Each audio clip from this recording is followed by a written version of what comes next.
Hello, everyone. Welcome to Celsius 233, your go-to place for fiction book summaries. Today, we will step into the world of Plague Ship by Andre Norton. Plague Ship, published in 1956, is a science fiction novel by Andre Norton. Known for her contributions to the genre, Norton weaves a tale of adventure and intrigue as the crew of the Solar Queen, a Galactic Free Trader spacer, navigates the complex and perilous trade dealings on the planet Sargol.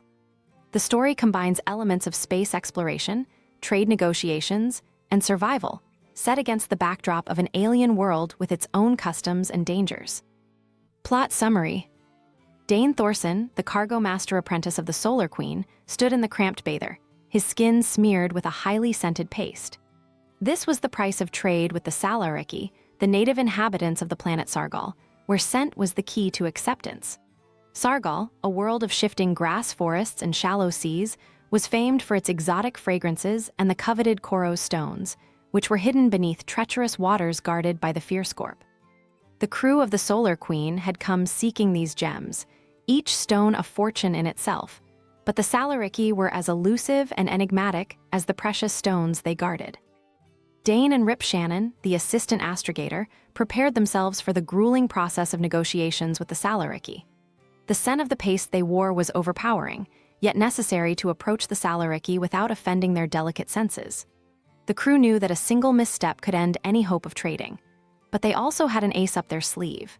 The Salariki, while proud and independent, had a deep respect for tradition, and it was into this tradition that the crew sought to weave themselves. As the Solar Queen touched down on Sargol, the crew observed the landscape, a world clothed in a shimmering, flowing carpet of grass. Dane, Rip, and the others, led by their captain, Jellicoe, and the shrewd cargo master, Van Rick, ventured into this alien land, hoping to make contact with the clan chieftains.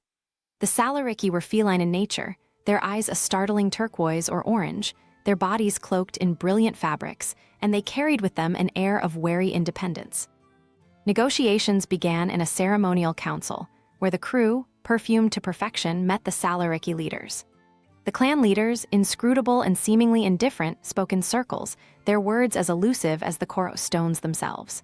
The hours passed with endless pleasantries and the exchange of formalities, yet the true prize, the gems, remained out of reach. It was a test of patience and diplomacy, one that stretched the crew's abilities to the limit. As Dane sat through the ceremonial banter, he noticed the younger Salariki, their curiosity evident despite their elders' haughty demeanor. It was a promising sign, a hint that not all doors were closed. Dane's chance came when a young Salarik cub, eyes wide with curiosity, appeared at the ramp of the ship. The cub had caught the scent of something unusual, something that drew him to the Solar Queen with an intensity that could not be ignored. It was Sinbad, the ship's cat, who unknowingly provided the key. The cub followed the scent trail to the ship's hydro garden, where he discovered a plant unlike any other on Sargol, catnip. The Salariki cub's fascination with the catnip was immediate and undeniable. Recognizing this as an unexpected opportunity, Dane cautiously offered the cub a sprig of the plant. The young Salarik's reaction was one of pure delight, and he quickly vanished with his prize.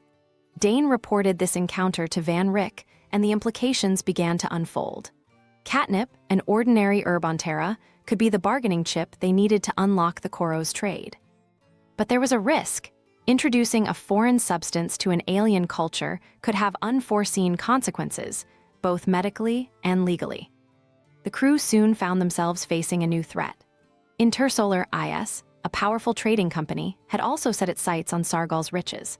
When the IS crew appeared on the scene, they attempted to leverage their corporate muscle to challenge the Solar Queen's right to trade. They accused the free traders of violating Code 3, Article 6, introducing an untested substance to the Salariki without proper authorization. It was a serious charge that could lead to the loss of their trading rights and much more. Van Rick and Jellicoe, however, were not easily intimidated. With the Storm Priest's approval of catnip after extensive testing, the crew was in compliance with Code 4, Article 2, which allowed trade as long as the substance was proven harmless. The Storm Priests, the spiritual leaders of the Salariki, had declared the herb not only safe but beneficial. With this ruling, the tables turned in favor of the free traders. Emboldened by this success, the crew of the Solar Queen continued to trade with the Salariki.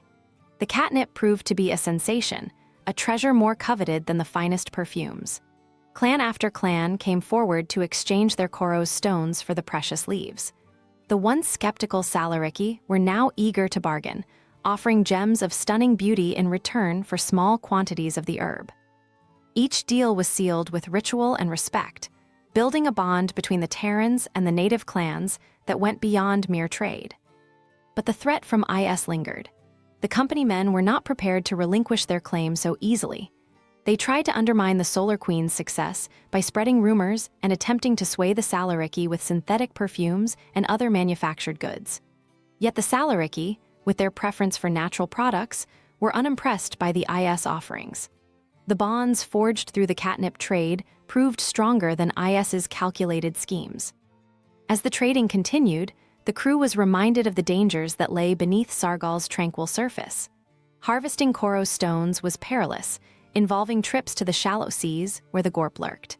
These reptilian creatures were a constant threat, capable of attacking without warning. In one harrowing encounter, the crew found themselves battling the Gorp to protect their Salariki partners during a stone-gathering expedition. The Solar Queen's crew showcased their bravery and resourcefulness, further solidifying their reputation among the Salariki.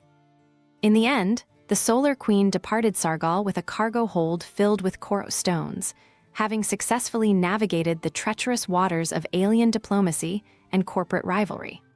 They had not only secured a profitable trade, but also gained the respect of the Salariki, ensuring a future alliance with the enigmatic people of Sargol. As the stars beckoned and the ship rose into the sky, Dane and his crewmates knew they had triumphed in the face of overwhelming odds, forging a path through the galaxy as true free traders. Hope you enjoyed that. If you're curious about what happens next, explore the rest of Solar Queen series by Andre Norton. Find them in the description or search Celsius 233. Remember, while our summaries capture the essence, they can never replace the full experience of reading the book. If this summary intrigued you, consider diving into the complete story, buy the book, and immerse yourself in Andre Norton's original work. Bye-bye, take care, have fun.